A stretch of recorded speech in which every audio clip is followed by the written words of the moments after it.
It isn't. Like that is showing that 11 minutes are remaining. That reminder only. Okay. Yeah, so go live on 6, exactly 6. Yeah. It has started.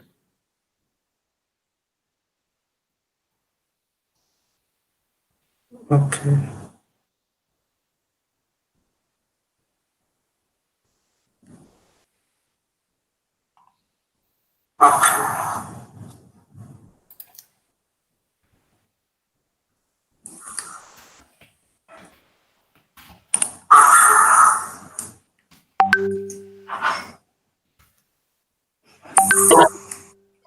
Good evening, Raji. Good evening, sir. How are you, sir? Fine, much better today. Okay.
Hi team. Amrit? Hello. Yeah, did you check with the speaker? Yes, ma'am. He is going to join soon. He told he Okay. will join at 6. So we'll wait for a few minutes. Yeah, sure.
Hello.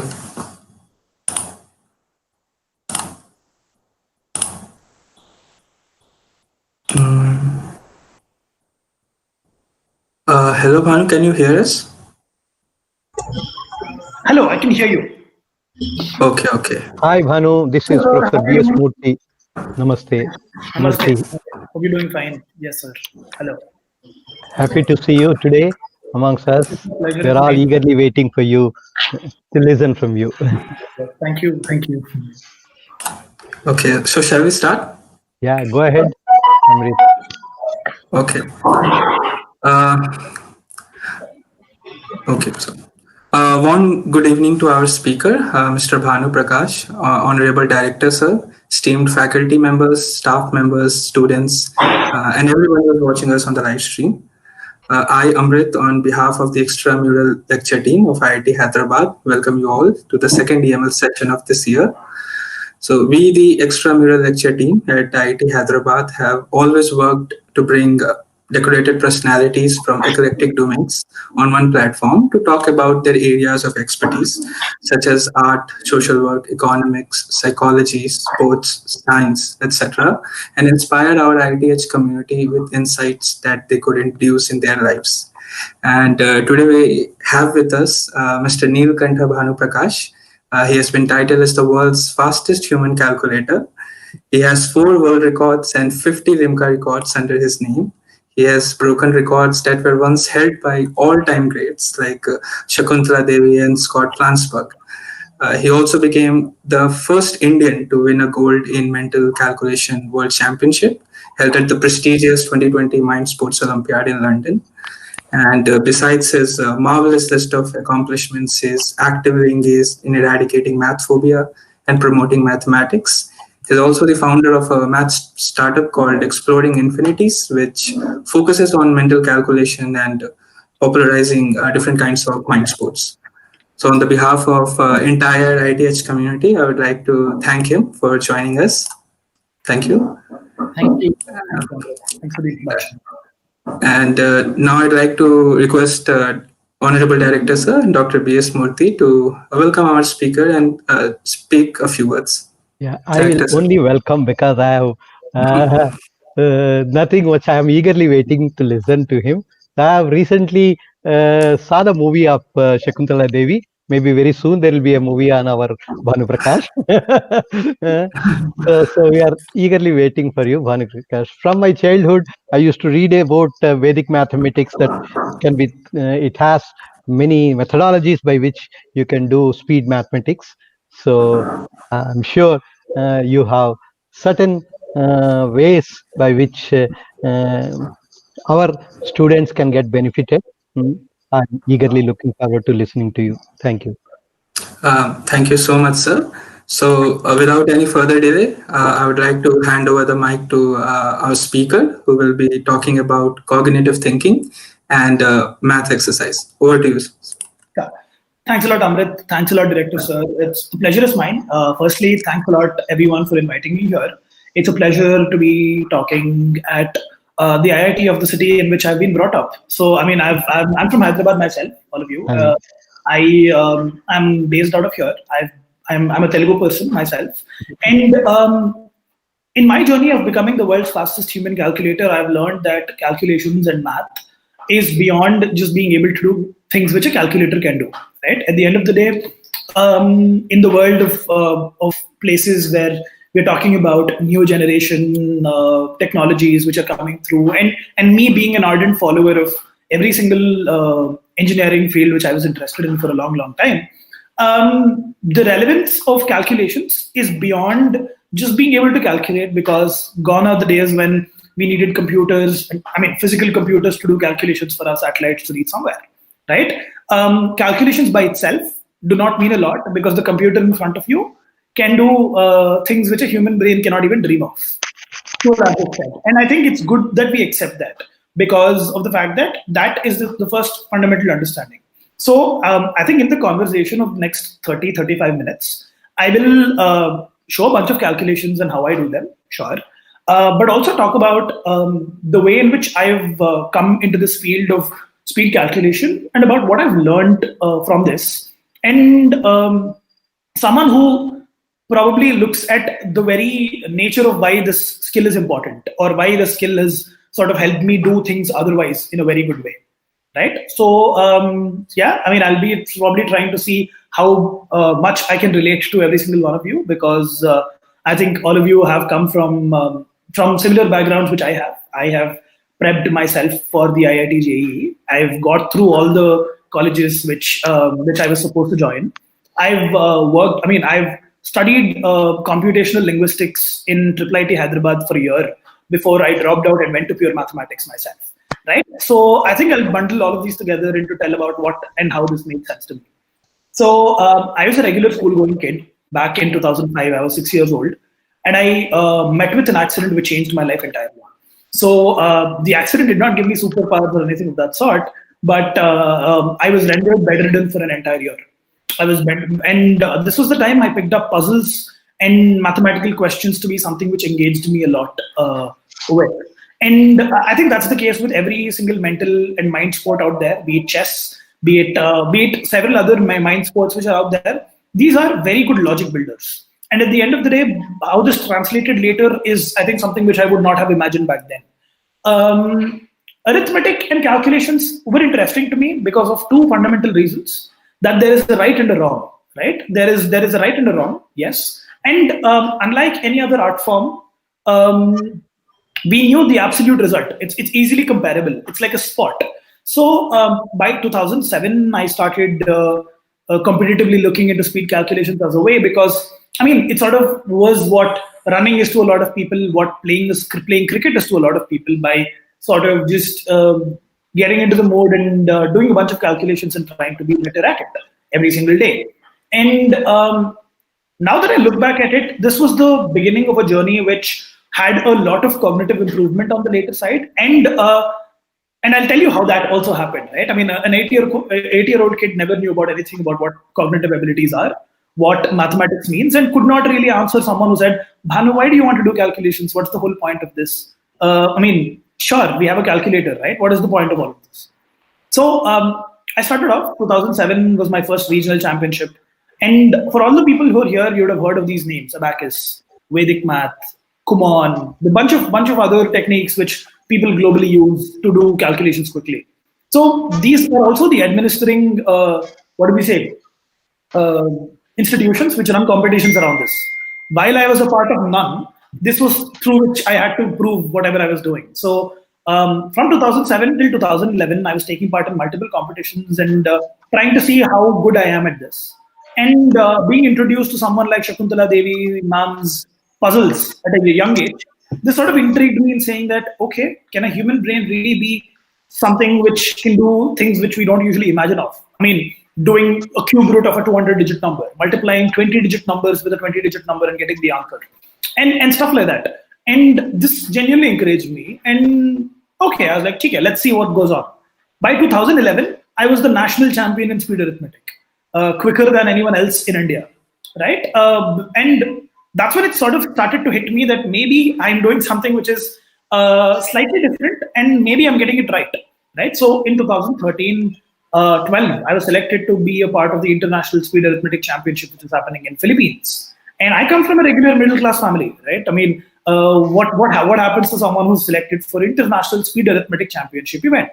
Okay, you tell it to a person next to your door, they'll be like, is this something which is legit? Because it's not cricket, it's not a coding hackathon, it's not being conducted by GSOC. So, I mean, what is the relevance of this? So, in Philippines, I did not go there because of the fact that I was like, okay, let's give this a try. I mean, I'm not sure whether I'm going to go for it.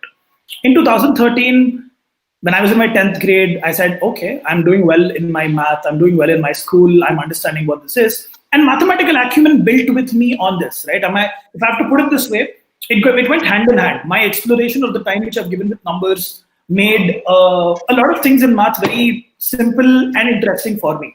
Be it my passion towards number theory today, something which I'm extremely passionate about, be it understanding and going into rigorous prime analysis proofs, being someone who's actively passionate about learning analytical math later on. I think it started because of the fact that I was spending more time around this. And if I have to put it this way, it's like playing cricket as a child, right? Playing cricket as a child will always motivate you to be fit through your entire life. That's the sort of spirit which was built. And in 2013, I was representing India at the International Speed Arithmetic Championship in Singapore. There I had a bunch of questions, which I tried to go on and answer, which I think I will show you guys of what questions come in a competition like this, because I think I'll break the ice here by sort of immersing you into my journey there upwards, and also breaking it down on what it meant to me today, right? So I think if any one of you can volunteer, those who are on this Google Meet, I think Amrit or any one of you, with a calculator, it'll be fantastic so that I can give an immersive experience of what this is all about. So Amrit, do you have a calculator in front of you by chance? Yeah, I opened it on my computer. Yeah, or a phone or a calculator. So Amrit, what I want you to do is give me 4-digit numbers, right? Give me 4-digit numbers. I'm going to say plus. You're going to give me another 4-digit number. I'm going to say plus, and we'll go back and forth, all right? Until you get bored. I heard about it. But yeah, let's go ahead. Yeah, sure. Okay. 6,197. 6,197 plus? 1,325. Plus? 7,845. Plus? 5,236. Plus? 1,279. Okay, plus one more. Give me one more. Okay, 4,865. Okay, the answer would be 26,747. If you've gotten it right, if you probably checked it, right? Yeah, absolutely. Yeah, cool. Now this is just the kind of questions which I was answering back in 2013, which is about, I mean, if I have to look at it now, I would say that for me to answer this question, it's not just being able to do calculation. It's about being able to remember a certain number, place it, have an iterative memory. And if I have to put it this way, for people who are into computer science themselves, obviously, and everyone else, is that the part of your brain which is active here is the RAM, right? You're continuously incrementing it. You're taking the cache out, pushing it, popping it. So this was a good exercise. And Amrit, let's actually try once more. You can give me a 4-digit number, any 4-digit number. Okay, 8,794. Okay, give me a multiply by a two-digit number, any two-digit number. 74. Okay, that multiplication will entail 6,50,756 multiplied by another two-digit number. 93. Okay, 6,50,756 times 93 would be 6,05,20,308, right? The way we now, Correct. the way I probably say it looks like this is something where Bhanu is using Vedic math or stuff like that. But at the end of the day, I would say that me being able to do this is just a matter of having the right sense of memory in your head. That's pretty much it. When I say that we do a 566 multiplied by 34, that's 566 multiplied by 3, 16980, 566 multiplied by 4, 22664, both of them put together and you add. Now, if you look at it, for the people who watch pop culture and movies, it's like Sherlock's Mind Palace, which is legit. Sherlock's Mind Palace is where you place everything together to come to a detective standpoint. And math is something which enables you to do this, because at any given point of time, doing any other set of computations or set of thoughts which you have in life does not require you to do as much of placement and memory at the same time. So this is what I was doing back in 2013. I went on to win the International Speed Arithmetic Championship in my first go. So the first time, I was 13 years old, I went to this International Speed Arithmetic Champion, and in my first attempt itself, I was a champion. Now, this was a double-edged sword. One good thing is, the good thing about it is that I was the champion. Two is I was like, what next? Right? Okay, sure, you are the champion. Sure, what do you do now? Sure, what do you do? And that's when I came back home, and I think chance is something which occurs in this way. One of my cousins and my family members says, okay, have you heard of world records? Why don't you do that? Because you're the best in the world right now. Why don't you give it a try? Why don't you see what world records are?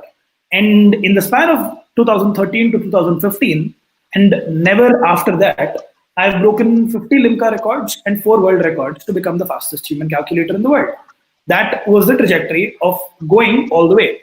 And until now, and let me even point out, until 2015, I did not know the relevance of what I was doing. Right? Even until 2015. For me, it was a sport. For me, it was like, okay, I got a record. Sure, I'll get 20 articles published on me. Good. Someone will call you the prodigy. People will clap for you. Go back. Sure, great. Fantastic. But does that really affect or help any individual across the globe? Not really. Because this was something which people have been doing for a while. Prodigies have been doing for a while. People like Shakuntala Devi Garu, exceptional people who have, again, a lot of people here probably watching this platform who have done math of their own would say that this is not real math, right? You would say that, hey, arithmetic is not real math. And agreed, because I'm a pure mathematician myself, and I would not categorize arithmetic with mathematical competence. But in 2015, when I went on to break the world records, and I sat back and said, what have I learned in my journey of becoming the world's fastest human calculator?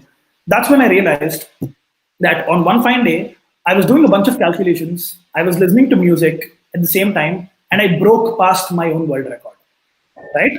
So I was listening to music which had 5 beats per second, and I had a certain speed. I was listening to a music which was having 8 beats per second, and I was doing it at a certain other pace. And I was doing a calculation while I was in some environment, I was doing it at a certain pace.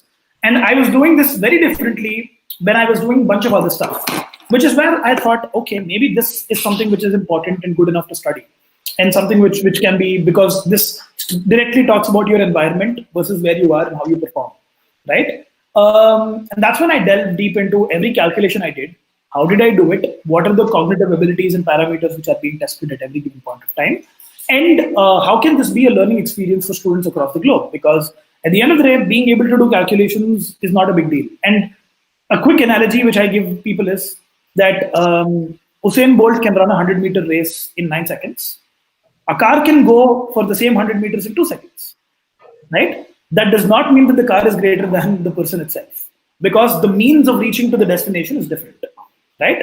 So in my defense, in a lot of places that I used to go, I used to tell people that, hey, look, calculations, beat abacus, beat Vedic math, beat any tricks which you use, beat any shortcuts. For instance, a lot of people would have seen this at any point of time in your life.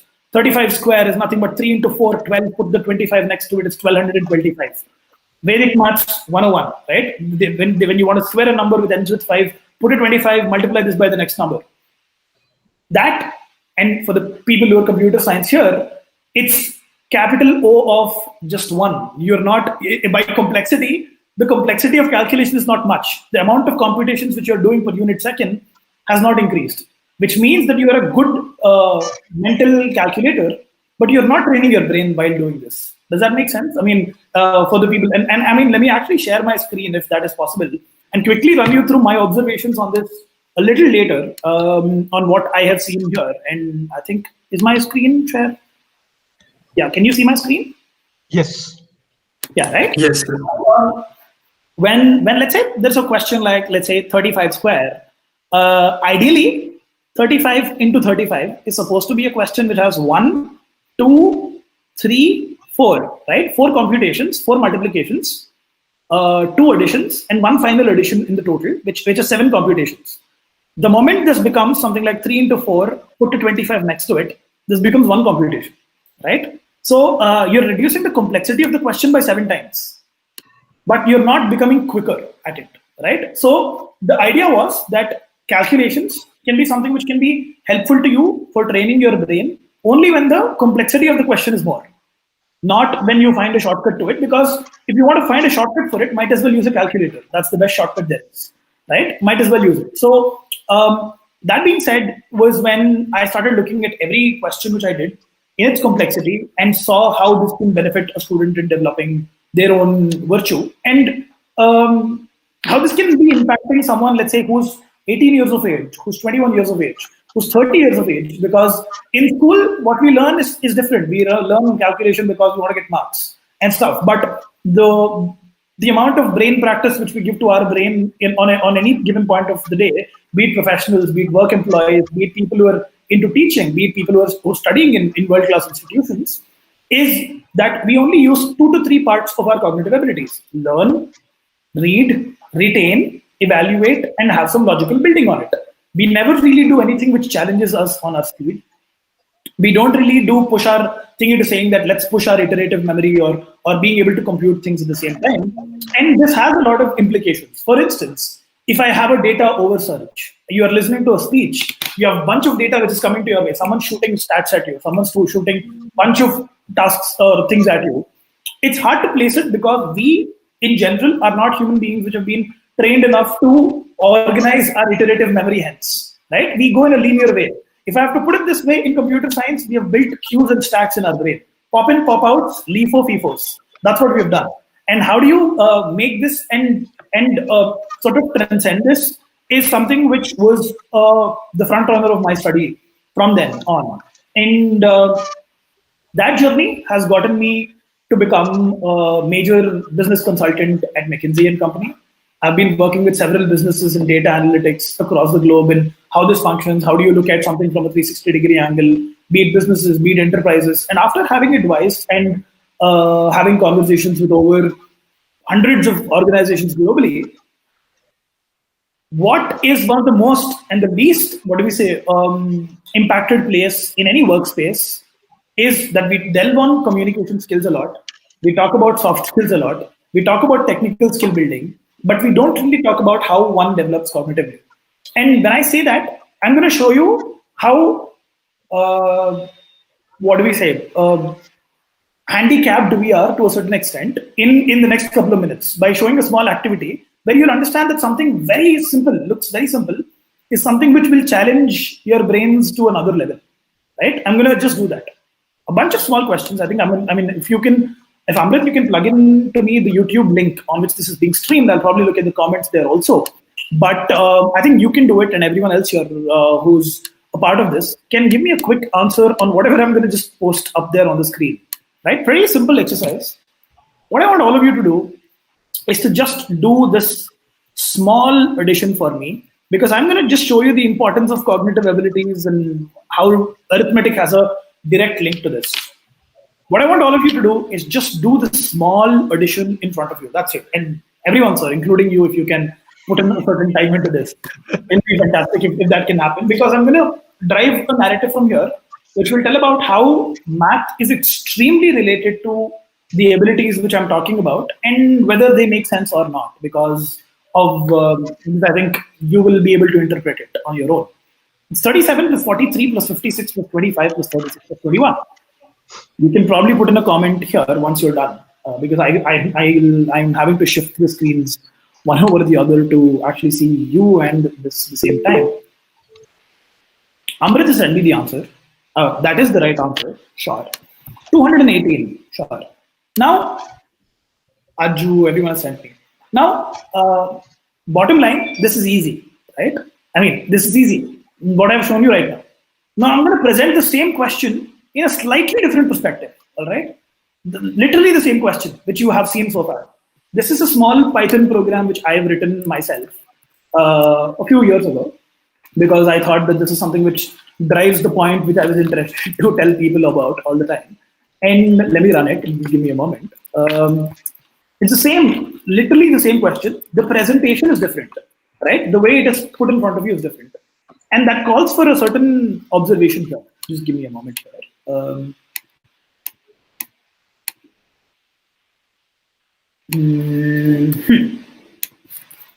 Cool. I think I have this with me. Let me present it. Window. Cool. I think you can see this. What we have in front of us is a plain screen, right? A white screen, where the numbers are going to come on the screen and go, right? They're not going to stay with you. They're just going to come onto the screen and go, right? It's the same 6 numbers. In fact, I'm going to make it easier for you. I'm going to make this 5 numbers only, right? I'm going to make only 5 2-digit numbers. And I want you to give it a try. And the number will be there on the screen for 1.1, 2 seconds-ish, and then leave, right? So what I want you to do is try to just add this. That's it. I mean, I know that we're talking to engineers here, but I'm going to show you that this can be trickier than a Fourier analysis which you pull off, because of the said reason that cognition is something which we don't focus a lot on, right? And I'm going to tell you what is at play here. Let's start.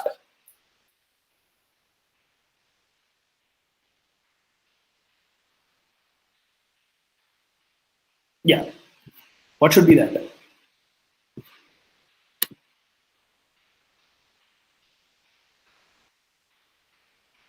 I've gotten 1 correct answer. Sure. 204 is the correct answer. Sure, absolutely. But how many of you actually sort of tried to remember this, recall and add? Not really. You're doing it as and when it was going, right? So what I've shown in front of you is the beginning of what this is all about. But I want you to try this now. Slightly a different variant of this. And you'll understand how physically constrained we are. 88, 19, 57, 57, 54, 43, 66, 37, 35, 72, 11, 77, 73, 55, 29. Yeah. I know it's a long stretch. It's pretty long, but what you've seen is probably that we don't match up to the speed. Sometimes we don't. It's pretty not possible. Although the same calculation, if it's in front of you, you might be able to do it at the same time. And this is a study. We have observed this globally, that we understand things which are given to us in let's say a chunk, but human beings are not able to comprehend or react onto things which are given to you at discrete intervals, right? A discrete interval, right?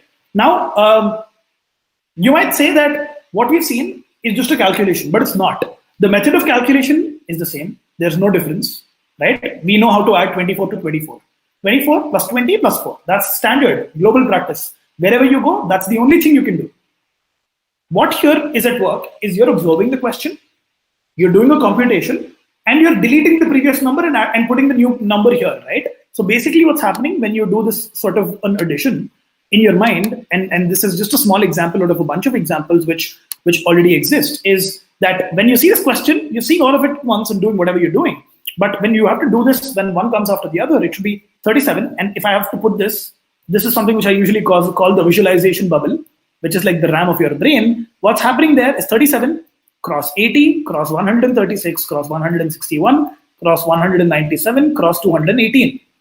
Basically, that's what's happening. The moment we are at 80, we don't really remember the 37 before it anymore, right? We continue, we iterate, we keep going on one after the other. Now, I'm going to tell you what happened when I personally went ahead and made a lot of people acclaimed with this as a concept and how it is as an end result. But I'm going to show you what a human brain is capable of doing, right? And this is me actually thinking out loud with you guys so that you can understand what's going on. The same question which I presented for you, I'm doing here: 15, 77, 135, 165, 228, 257, 319, 343, 435, 481, 558, 622, 708, 760, 838. That should be the answer, 838. Right? What happened here is that I'm adding the bunch of numbers which are coming on the screen, and I'm going to make this tougher and tougher for me to show you that a human brain can actually do all of this stuff. It's not that it's 23, 37, 135, 188, 198, 289, 318, 367, 460. Right? Now, okay, I think 459. I missed that by a little bit. Let me actually make that a little quicker than what it is. So, what a human brain is capable of doing, and I'm actually talking to you while I do this calculation right now. I'm doing this calculation and I'm trying to talk to you 560. Right? I'm continuing to talk to all of you, and I'm doing this addition on the back of my mind because I'm able to partition my thought and put my thoughts in two different places at the same time. And this is possible only because I've trained myself in how numbers function and in turn how my cognitive structure works. And mathematics and calculations are one of the best ways to do so because there's an absolute measure of what is correct and what is not. Right? So I did this bunch of calculations. I'm talking to you. And at the same time, if you see, my calculation abilities are a test. My linguistic abilities are a test. And I'm trying to pull off a conversation with you and doing the calculations at the same time, which is, I think, one of the fundamental ways of how someone goes about multitasking or parallel thinking. It's about establishing two things at the same time. And for the people who are here from physics, alternating current is just, if you see, the bulb in front of you is switching on and off a million times. And that's why it shows that it's on all the time. And that's pretty similar to how you maintain two different thoughts at the same time, which is you go back and forth so quickly that you're establishing this. So these cognitive abilities are several times not tested. And a very good way to go about this is by training yourself in mental math. And this was an observation which I made in understanding, saying that, okay, this makes you understand numbers a little better. And yeah, far from it, this does not directly impact your mathematical understanding of what world is around you. But it definitely lets you go to what optimization means. Because after a certain point, I've shown you just addition. There's no optimization of this method which you see here. But in multiplication, when you go a little higher and do square roots or cube roots or stuff like that, which I personally don't see a point on showcasing you all because I think we know what it is, but I think we can do that bunch later, is that your brain is exceptionally capable of finding optimal routes to a solution, right? And that is something which we don't train enough. We usually go by an algorithm which we are taught in school, be it something which is like square root, right? Someone says, okay, divide this, double it, sure. Now multiply, now divide it again, now double it again, and stuff like this. The more you do this, we have seen, and time and again, with kids of the ages 6 all the way till 21, after you teach them how this basic optimization is done, they find better optimizational methods, which I think is a really good skill to build in anyone who's taken up any sort of walk of life in a later point. Now, this being said, what I'm trying to derive and tell you guys is that the bunch of cognitive abilities, which are speed thinking, speed calculation, visualization, being able to iterate a memory, having a long-term memory, and stuff like this, can enable you to be structurally better at every research you take off, every single process which you administer later, and a good prerequisite to have, just like how communication is. At the end of the day, the kind of relevance we give to language and how do you talk to people and stuff, this is about how you talk to yourself and how do you do processes in your brain. Metacognition is where you think about how you think. And that, I think, is a very important aspect which we as individuals don't do, because at least in the Indian curriculum and several other Commonwealth curriculum, if you see across the globe, we have a fundamental thing of saying that, how do I do this? Okay, this is how I do it. Let me continue. Right? What we've seen is that understanding math as what it is, and let me put just the calculation exercises a little aside, is about being able to comprehend pure mathematics at a much better, higher level, which is, let's say, the concept of sets, relations, fields, or let's say me talking about something as intuitively applicable as linear regression is, or fundamentals of how neural networks function, or anything for that matter. We, in a fundamental sense, go by the approach of what does this mean? How do I code this? How do I put this into a structure? Than analytically breaking it to the nearest structure which you already know of. And time and again, with me and Exploring Infinities, I think in the initial time, Amrit was mentioning it to you, that Exploring Infinities is a edtech startup which I have started out as a way where we believe that the latch onto kids is to make them excited about math as a sport, and immediately hoarding them with a bunch of mathematical concepts which we don't give a lot of importance back when we were in school. For instance, a bunch of ideas around calculus, right? A bunch of ideas around higher dimensional thinking, a bunch of ideas around optimization. If this is something which we can get all the way to the bottom and make kids intuitively learn, they do much better off than someone who's trained by just telling them a certain set of things. And time and again, we have observed that employees, students of colleges, and students who are doing exceptionally big stuff. For instance, in a bunch of IIMs ourselves, we have done this program where there are a bunch of finance people doing a lot of stuff. They have their modules. They know how to do their marketing. They understand Philip Kotler. They understand the in and outs of everything which there is. But a single small arithmetic game can actually change the way they look at a bunch of stuff. And as unintuitive as it may sound, this is something which we don't give ourselves, something which is as basic and as important.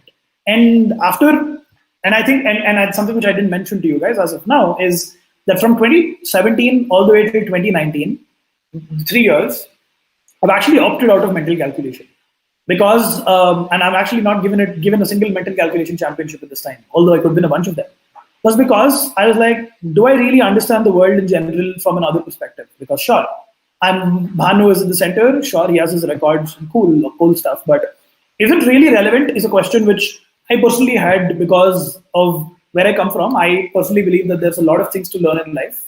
And after learning all of these, I realized that I do better off in a bunch of things because of the fact that I engage myself in such activities. For instance, business consultancy. Or for that matter, I head my own enterprise today and have worked extensively on global policy in education and mathematical standpoints. And today, when I create my argumentation in any business proposal which goes by, any analytical text structure which I build, is that the 360 angle is attained only when you have your mind on a harness, but you're also letting it go, right? Because thinking linearly is something which we're trained to do since we're kids in every single educational outcome, and there's nothing wrong with it because of the fact that a lot of things which you learn today would not have been possible unless we had that linear pathway, one after the other, one following the other. What happens next? But an activity like this makes you wander stuff around, and something as good as chess, right? At every given point of time, you have 10 choices to make, and this is a beautiful way to sort of informally introduce you to the world of what this is. And time and again, we've seen this. And again, if I have to put it this way, what are the physical relevances of it? The mind palace, which I was talking to you about, partitioning thinking, parallel thought, Exploring Infinities and I have experimented this with Dr. Reddy's Laboratories. So Dr. Reddy's Laboratories is a pharmaceutical company based out of Hyderabad, then a very big company, if you guys know about Cipla, along the lines. So we were tackling a professional problem where the doctors were having, blackouts in between surgeries because they had some personal life problems here. Now, after I was actually presenting a good let's say presentation on what is parallel thinking and how can it be analytically approached as a scientific research paper with both cognition and math to be the two sides of what this is at ISB, Indian School of Business, a couple of years ago. The HR of Dr. Reddy's laboratory says that, oh, this seems interesting. Doctors don't do math. Do you think something around this would be would be interesting. So after a bunch of workshops, we've realized that, and I think I will probably do that with you, a small experiment here, Amrit, probably because I see you on the screen all the time, is that Amrit, what I want you to do is I want you to count down from 10 with me, all right? Can you do that? Okay. Small experiment of what numbers and your perception of the world around you is. All right, Amrit, let's start. 10. 10. 9. Do it with me. 9. 9. 8. 8. 7. 7. 6. 5. 4. 4. 3. 3. 2. 2. 1. 1. And 0. 0. That's how long 10 seconds is. Right? Yeah. That's how long 10 seconds is. And it's been 10 seconds since we stopped doing that. Right? Okay. So, Yeah. so the chunk where we were counting the numbers, the time seems to be longer. For instance, and if let me do it for you guys here so that you can hear me out. 10, 9, 8, 7, 6, 5, 4, 3, 2, 1, and 0. That's how big 10 seconds is. And if you see, if someone who's into exponentiation, you can see that the passage of time sort of becomes slower and slower for you to perceive when it goes to 0. The last 3 seconds were perceived to be longer than the first 3 when we were counting down. And that's because our human brain is something which is modeled in such a way that we try to synchronize with any counting system which exists around us. So if I put someone on a clock and say, and I put a clock in front of them which is actually counting 1.5 seconds per every second, they will really trust that it's a second clock, because we naturally are not intuitive enough to understand the concept of what 1 second is, how long it is, and stuff. So if you perceive time, and this is a common experience which a lot of you people would be here, is that an exam is 3 hours long, and so is a movie, right? They don't really definitely feel the same.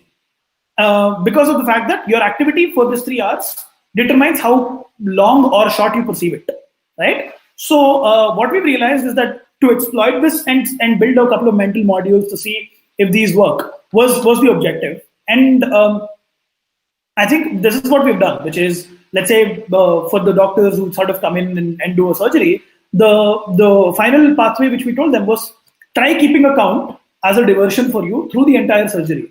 Keep counting, just 1 to 10, modulo 10 function, go till 9, start back with 0, go to 9, come back to 0 and stuff. And we have realized, and this is a documented study which we have, was that people have explained that things are much easier because there is your brain is not a computer. It cannot manage 10 processes at a time. You create your own distraction. You say that this is the only distraction I'm going to have. Then that will really be the only distraction you have, right? You cannot have a third distraction now. So you're planning your distractions, which is a functional way of doing it. And this is something which I do. For instance, I'm talking to you here. Amrit has blinked for 23 times in the last 1 minute. And that is something which I've been looking into while I was talking to you guys. That sort of keeps me grounded. And in this sense, it has a lot of applications around how you perceive and a lot of fun stuff, which we don't usually look into. So bottom line is that your brain is capable of doing tons of stuff, which we don't imagine. And being able to calculate extensively quickly is just I think it's okay. I mean, it's not the best skill to have. But putting your cognitive abilities at a knife blade and keeping them upfront and running all the time is, I think, very essential. And be it you in any walk of life, this is something which I do personally in every place. A lot of people I talk to about and say that we exercise, we put ourselves in a gym, we put our body always fit and running, but we don't usually do that to our brain. And the simplest of the exercises is arithmetic. And while I might not link this with the higher mathematical concepts, which I would probably want to ideally do that, because my passion, although lies in speed calculation and stuff which I do, I'm extremely passionate about thinking along the lines of what analytical number theory is. And I work on several research papers around prime functions and stuff. That's my core area. But I personally think that this is a sport which a bunch of people out there can take up. The reason why this is a very immersive sport is because of the fact that it has a direct correlation with academia. For kids, not for you, but for kids at least, for let's say 6 to 10-year-olds, it's that. And having more people talk about this and make them excited about this is the way forward. And that's essentially what I'm doing based out of Hyderabad. I talk about a bunch of stuff, and my firm also does experiential math learning courses for kids across. But I think one place which I truly want to promote math as is speed math as a sport. The reason is that 3 out of every 4 people in India, I mean, excluding a lot of you bunch people here, because if you're here, you've done good with your calculus, yeah, or whatever is being tested of JEE today, I'm not sure. But yeah, so I mean, you've done your bit. But I think 3 out of every 4 children in the entire country are math phobic. And that's including every government school which we're talking about. And in 2017, when I went forward and looked into one of these schools, where I wanted to teach a bunch of calculation stuff, go there and say that, okay, how do you do 3-digit calculations? How do you do this? How do you improve? And I realized that kids don't know that multiplication is repetitive addition. So the challenges were different. The challenges are not that you make them do calculations, but about making them understand that 5 into 3 is nothing but 5 plus 5 plus 5. They know that it's 15, but they don't know the physical interpretation of it, which puts us in one of the bottom countries in terms of numeracy skills. Although we are pretty proud of how Asians do their math. In fact, that's a stereotype which I get everywhere I go, which is like, you're Indian, sure, obviously, right? Cool. You're Indian, you should be good at math. So, at calculations. Now, that is a problem which I have sort of decided to work on with Exploring Infinities and Vision Math Foundation, where we are tied up with national level programs of NCERT, national level programs which are derived from a bunch of foundations, be it starting all the way from Adani Foundation to Pratham Education Foundation, in piloting programs which build numeracy in schools and basic skills which people require to understand whatever they understand later on, because I think we live in a world where "aapka bacha app banayega" is the phrase to go by, but I think that is bound to change, and it has to, because focusing on literacy skills and numeracy skills is the way ahead. And even for a bunch of engineering groups which I have been and functional with and have worked with in the recent past, be it through people who have been recruited into my company, be it people whom I have worked with in turn in very big organizations, I still see that mathematical understanding is restricted to a certain point. And that's because we still see math as a tool to understand science, but not as something which is really close to what humanity is, right? And I personally think that notion in engineers also, in bunch of them, nothing wrong because of how we've been historically built, because of the capitalistic outcomes where we needed people to be on the front runners of technology and stuff. But I think, and as everyone here would probably resonate with me, is, and I think even Sir here would, a mathematical thinker can ace any single walk of life which they can take in let's say, be it computer science, because that's something which I can speak for from my side. And that's where the innovation is. So to be a part of the innovation circle, and I think that's something which Indians and Indian institutes even today are working towards. And a common practice which I've seen, be it in IIIT Hyderabad or the IIT Delhi or places which I have worked out of.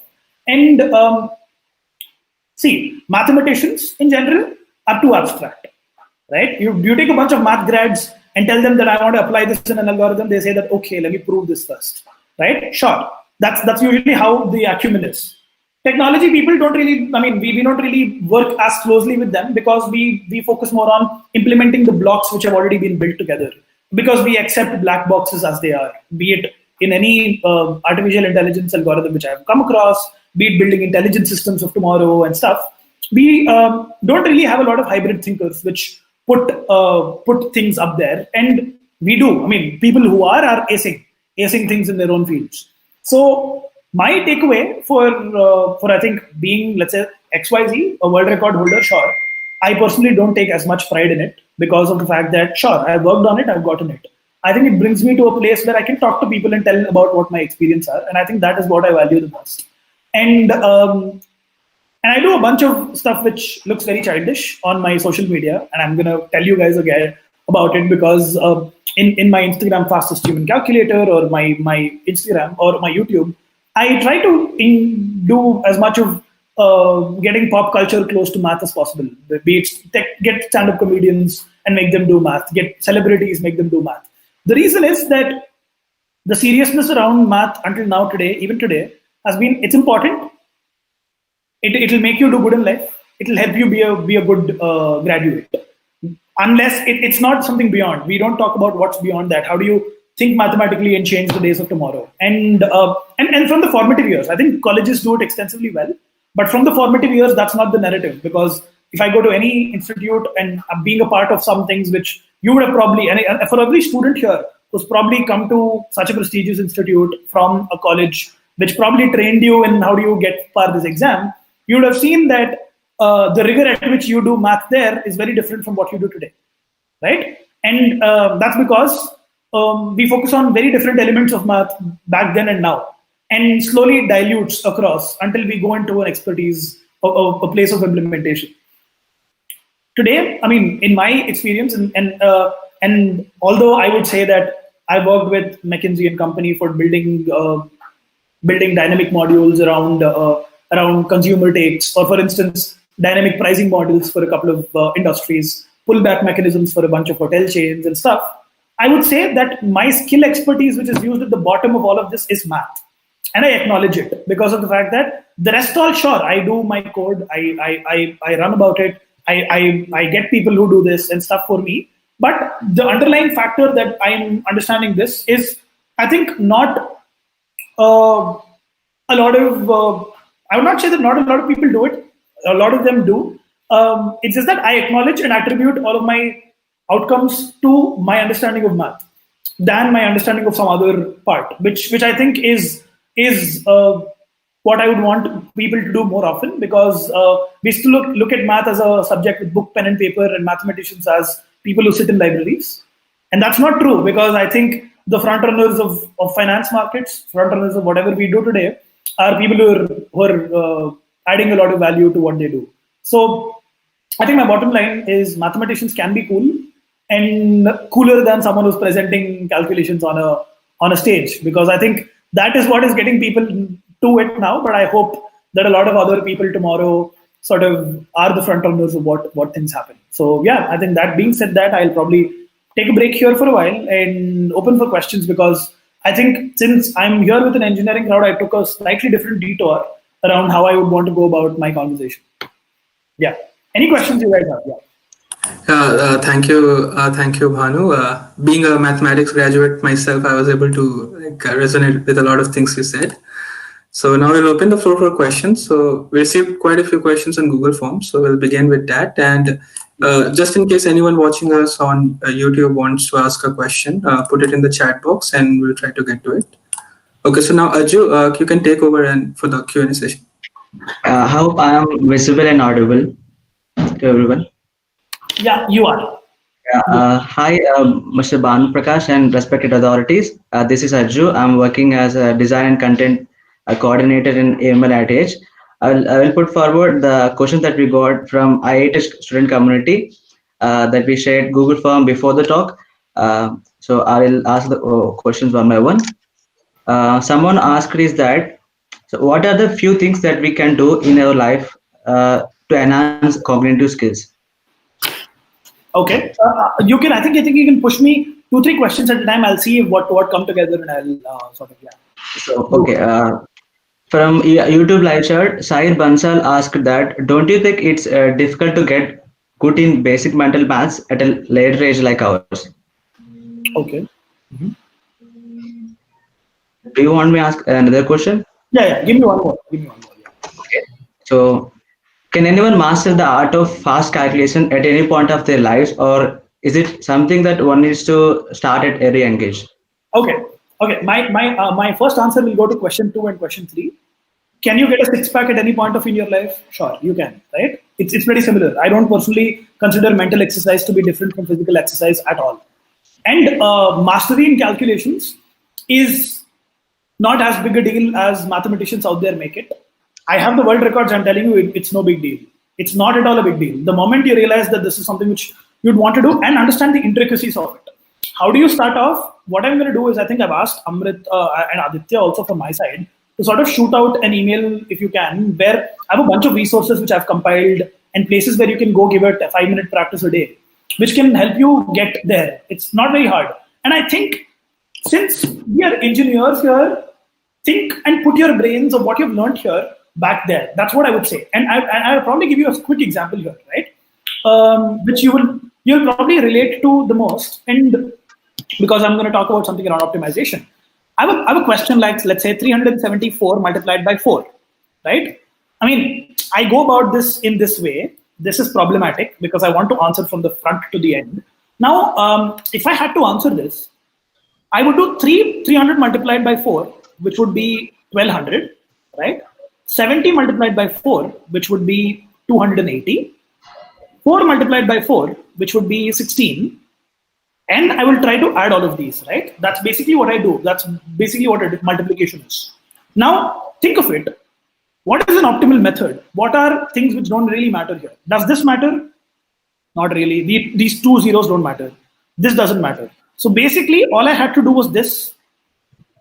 Yeah. I basically had to do 12, 28, and 16 in this order, right? 12, 28, and 16. So 12, 28, 16. So if I basically combine these two numbers and these two numbers, I get my answer, right? 14996. That's basically what I'm doing. There's no other scenario to this. In fact, in one of my, in wherever I talk about this, I usually call this something called the step operator. And funnily enough, this step operator, and for people who have done math here, satisfies all the group laws. It is commutative, it is associative, it is distributive, and at the same time, it is closure, right? So you see, you can play around with this as much as you can, right? The step, you can do it in any order. So, when I go about doing my calculations, it's about optimizing. How do you do it normally? How can you optimize it? Step 1, step 2, step 3. So it builds both of it. It builds your mathematical ability, at the same time, abstract mathematical concept. So if I present this to you right now, and I'm going to do this for people who are here who are thinking math, and apologies if I'm probably jumping the gun here, but for someone who has to multiply this, right? Or let's actually make this a little simpler. This. All they have to do is 37 multiplied by 40 and 37 multiplied by 5. This breaks into 30 into 4, 7 into 4, 30 into 5, 7 into 5. Sorry, this is into 40 into 40, right? So 37 into 4 is something which I write this way, right? So I told you 3 into 7 and 3 into 4 and 7 into 4. Sorry. So 3 into 4 and 7 into 4 and stuff like this. So if you actually build it structurally, 37 multiplied by 4, which I told you before, works for me in this way. 30 into 4 is 120, 7 into 4 is 28. So it's 120 and 28. The 0 does not matter. So I write this as 12 step 28. Step is where it takes one number from this side and one number from the other, right? So basically that's how I define step as. Step is something which takes one number from here, one number from here. So this basic calculation will boil down to this. And I'm going to show you how. It's going to boil down to this. And something where it takes two numbers from either side. And by rigorous practice, again, I know I'm jumping the gun here, but by rigorous understanding, if associativity exists, the brackets don't matter, right? If associative property in math exists, the brackets don't matter. And finally, this real calculation can be brought down to such a way where you just do one calculation at a time in your brain and write the calculation straight away forward. That is where you're optimizing the entire methodology. In fact, there are a couple of things which I've worked on how multiplication is done by computers and calculations. Can this be O(n) square? Can this be O(n) log n and stuff? And by mental mathematicians have come up to multiplication to be an O(n) log n, O log n, which usually is not the case because the algorithm which we even use today in multiplication is O of n, right? So that can be achieved by fundamentally looking at these. And okay, I'm jumping the gun. I definitely know it. I'm sure that I'll send a bunch of readings for you guys to sort of look into. But I think that thought models and optimization can go hand in hand, where you understand the other side and this side at the same time. And that's where I think that human intelligence and human limitations play a beautiful role because what is optimized for a computer is not optimized for your brain because we both are different processing structures. We have limitations on different aspects, right? So that's why I think it's beautiful to look into this, and that's how you start off. More importantly, I'll send you a bunch of places where you can go practice and see how this functions. Because I think mental math is more than learning tricks. It's about making your own. and making your own analytically, and that's what's fun, not the other. Yeah. So thank you for sharing it. And the next question someone asked is that there is a running joke in mathematical circles that the more you do poor math, the weaker you get at calculations, because pure math is theoretical and abstract and has a very little to do with actual numbers. So being mathematics graduate yourself, what's your take on this? Do you think computations aid abstract mathematical thought? Okay. A question here is, I'm telling you that computations, calculations with tricks cannot help you in life, right? That's because if I ask you what is 1AC plus 2B3 in hexadec, you will not be able to do it. Yeah? If I ask you what is 1001 plus 110010, it's not as easy because you've been acclaimed and you've been someone who's been practicing on decimal system with tricks. But that's not the case. Abstract mathematical concepts go hand in hand with calculation abilities when the motive of calculations is about understanding cognitive parameters. Now that's what I'm getting to, which is the objective of mental calculation is not doing quick calculations. It's about giving you enough challenges once a while to think in a very optimized way. In fact, I personally had something called the Speed Math Inner Circle, that I have a bunch of math graduates and computer science graduates who have done their masters or working in optimization and research in places like Uber and stuff, globally in Silicon Valley, where we think of speed math from what they've already learned, right? Now think of it this way. You're not learning speed math as a precursor. You're learning speed math from what you've already learned, which makes it a little more beautiful and a road not taken by usually. And I think it does beautifully because abstract math after a point is too abstract, right? And I think the beauty of this is that we bring close a certain things. And I'm going to quote a couple of titles here just to make sure that you understand what I'm resonating with. We do something called Arithmetic in Modulo 7, an introduction to music theory, right? Which is how do you think about doing calculations in modulo 7 functions, which will make you understand the 7 scales of music properly, or how these function. And I think for people who are probably here into Carnatic music, you know that 1 4 3 2 1 2 3 4 2 5 4 3 2 3 4 5 is the Dhatuswara which you have. And I think relating these are things which one can evidently do. And I personally don't think that speed math and abstract math are two different walks, as long as you're not picking up a Vedic mathematic trick. The moment you pick that, it's not, if you're picking a speed math trick where someone's saying, okay, calculate this by using this method, I think that's the end of that learning curve. So, yeah, I mean, I've gotten a bunch of pure mathematicians who read nothing but analytical, number theoretical, more like, let's say, people who have built their entire life on complex analysis and working around Riemann zeta function, excited about calculations. So I think, yeah, there is a good to and fro transmission of what can help the other. So thank you for sharing, Bhanu Prakash. Do you want me to ask 3 or 4 questions at the same time? Go ahead. Or one at? More than happy. Go ahead. Yeah. Okay, thank you. Because we're in your time. Yeah. So what is the view about AI replacing humans in almost all the fields? Do you think with the coming computers and AI humans have become less intelligent? And the second question is, most of us had to memorize multiplication tables in our childhood because things fast up. Do you also learn them? Do they help anyway in fast calculations? Okay. So, I have a bunch of thoughts on this, not just one. AI replacing human beings, I don't believe it. Because of the fact that, human beings have been long replaced by a bunch of stuff which they already do. I think calculation stuff, like, let's say, be it predictions, be it understanding concepts, be it teaching, be it creating new structures, be it coming to solutions, sure. But at the end of the day, I think that that the intelligence of a human being, and which I have clearly showcased to you about, is about how can one come up with better methodologies and optimized methodologies to build whatever you do tomorrow. So I think that replacement of human beings is not happening, but at the same time, I think this is a too vague a concept to talk about, because I think there have been too many debates on this, and I think everything seems convincing after a point. So I personally don't know. but I personally also think that speed calculations and stuff like this are ones which help you in cognitive abilities, but are nowhere consequential when you talk about computers in general. So I think human intelligence is a long way to go before being entirely replaced. That's one sure. And I think any more conversation on this will make me look like a clown, which it already is. So, and I think to the second question which you were asking me, Aju, can you also say, let's say, if there's anything along those lines? Do we have to memorize multiplication tables in childhood? I mean, so okay. Exploring Infinities has a learning curve called Math Wizard, where we have 6 to 10-year-old kids who don't know multiplication tables at all. We teach them commutativity first. We say 6 into 8 is nothing but 8 into 6 and make them physically understand it. We teach them distributivity, that 8 into 6 is nothing but 8 into 5 plus 8.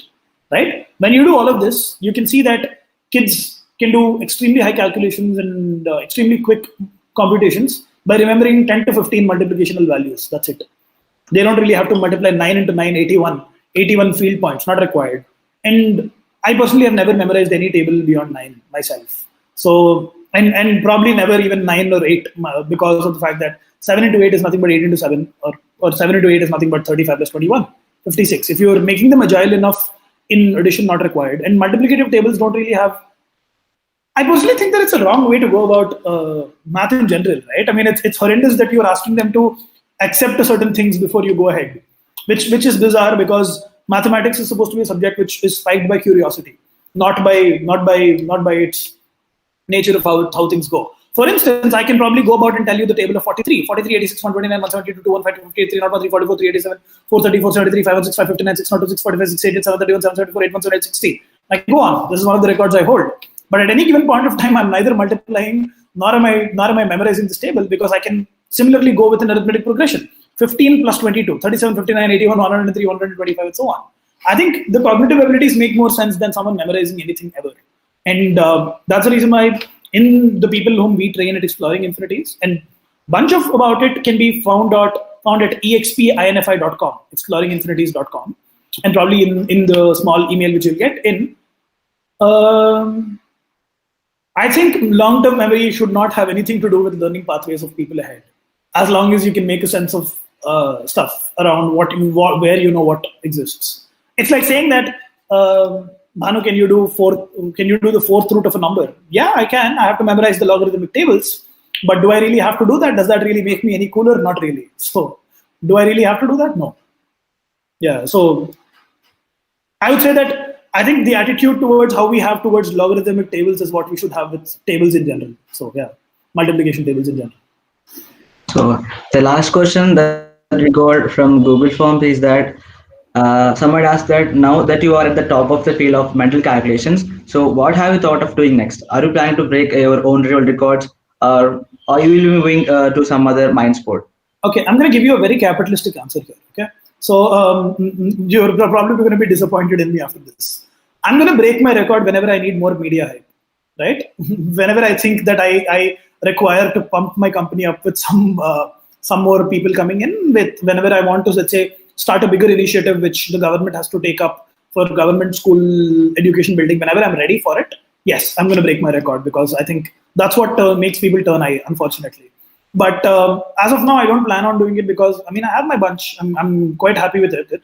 My even Olympic gold medal win recently was because there was Corona, there was lockdown, and I was like, might as well, right? So I personally don't believe that this is what I want to do for the rest of my life, for sure. Because I think there's a bunch of things which people can do with what you do. Education being one of the prime goals of mine, which is building educational systems of tomorrow for kids, is what I aspire to do. And debunking a certain amount of wrong notions we have towards what math is to people. I think that's where I'm solidly working on. That's my vision ahead. Ganit Bharat and Vision Math is a couple of quotes which I give around everywhere I go, where I say that my target is to make 2 crore children out there through any program whatsoever to be able to comprehend what division is. That's it. I know it's not a huge goal, but it is going to pay off in its own way extremely well, and also create the cohort of tomorrow, which are pure mathematicians who understand the abstract nature of math is not just abstract but has its own relevance. here. I think these are with institutions like IITs. That's what I plan on doing with if things go properly. Is that, see, I know that there are a bunch of people out there who are capable of doing unimaginable things, and be it mathematicians or computer scientists or professors. I've met people who blow my mind away the time I talk to them. It's just that to dumb it down to a level where you make it consumable for an average student is what is essential. And I've been doing that well time and again, and I want to continue doing so.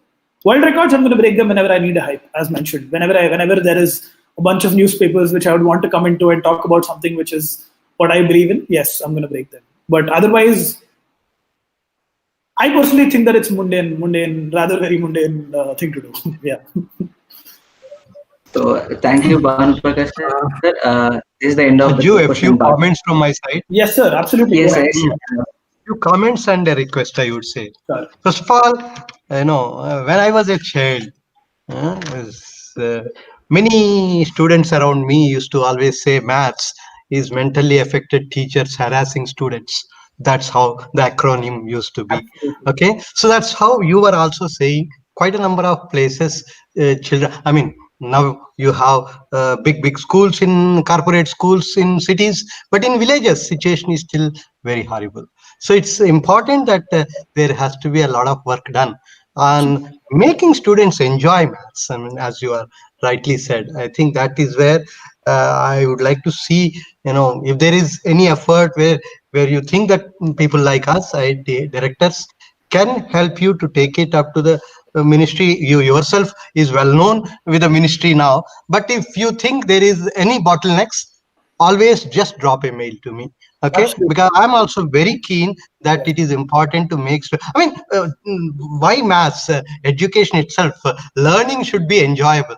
If absolutely. Learning is not enjoyable, you should never learn anything for that matter. So maths is a part of it. So this is something which I would like to put it as a comment, and please think of it.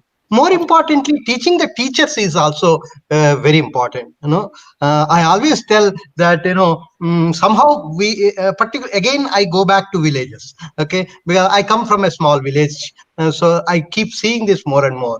And I see that many teachers who go to villages, they go there. Most of them are possibly not the best teachers who go. Because I always say, in India, whenever there is what is called salary, there is something called dearness allowance, and it keeps on growing as you go to bigger and bigger cities. Okay, the moment you are in a small town or a village, you get a very small amount of salary. So I always say you should have a reverse, village compensation allowance. I would like to.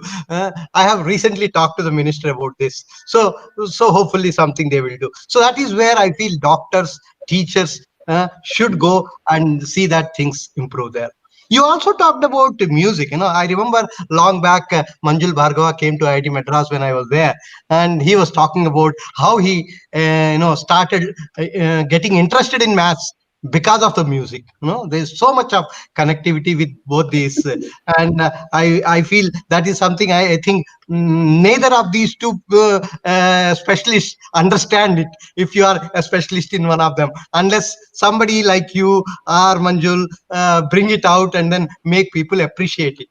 Okay. More importantly, my request is I want you to see if you can offer a course for our students, because here at IIT Hyderabad we have we may want students to grow to be able to do multitasking as they go on and become entrepreneurs. We have even a minor in entrepreneurship. We are even very soon going to start a 5-year integrated program on entrepreneurship. So I think as a part of it, and luckily we have what is called fractal academics here, where you can just teach a half a credit course or a 1 credit course. You don't need to, commit for the whole semester. So this is something that you can think of it. Just if you can identify some title of a course and a certain number of lectures. If it turns out to be about 14 lectures, then we will call it as a 1 credit course. And you can happily give it online. You don't need to physically come also. Of course, if the situation becomes much better and you are in Hyderabad, you can always I mean, and there's nothing like seeing a teacher and learning from the teacher. Absolutely, absolutely. I've been always a teacher for last 28 years, and I miss that with this online teaching nowadays. That with whatever great things online teaching can do, you miss learning from the teacher many other aspects. So this is one small request. Please consider it, and then we can make it as a regular every semester course. It can be offered in both the semesters whenever you feel like. Whenever you want to take a break, you can take a break. And that would be a thing. More on what, as you said, optimization. Okay, and how does one optimize? Multi-skill himself, learning to do multitasking.